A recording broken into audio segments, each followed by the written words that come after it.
سیدنا عقبہ بن عامر رضی اللہ عنہ بیان کرتے ہیں کہ اللہ کے رسول صلی اللہ علیہ وسلم نے ایک دن ہمیں عصر کی نماز پڑھائی.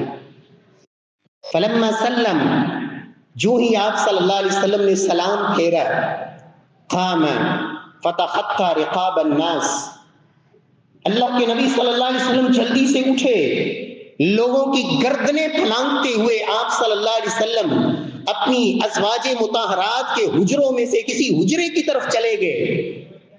صحابہ کرام بڑے حیران ہوئے، گھبرا گئے.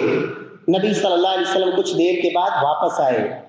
آپ صلی اللہ علیہ وسلم نے جب دیکھا تو فرمایا، میرے صحابہ، وجہ یہ تھی کہ مجھے یاد آیا کہ میرے گھر کے اندر کچھ تھوڑا سا سونا پڑا ہوا تھا، میرے گھر کے اندر. میں نے جلدی اس لیے کی، فَأَمَرْتُ بِقِسْمَتِ، میں جلدی گیا ہوں، جا کے گھر والوں کو کہہ آؤں کہ یہ جلدی تقسیم کر دو، کہیں یہ مجھے کہیں اپنی طرف متوجہ نہ کر لے.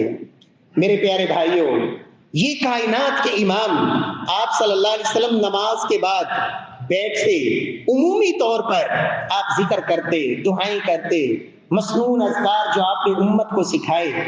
یعنی یہ آپ کا یہ عمل کہ اچانک اٹھ کے جانا جس نے صحابہ کو پریشانی میں ڈال دیا، اس کا مطلب یہ ہے کہ آپ کا عام عمل یہ نہیں تھا.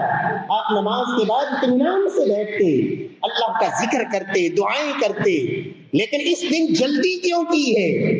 آپ نماز کے بعد اطمینان سے روٹین کے مطابق جا کر بھی، اگلے دن بھی، مہینے کے بعد، سال کے بعد آپ صلی اللہ علیہ وسلم یہ کہہ دیتے.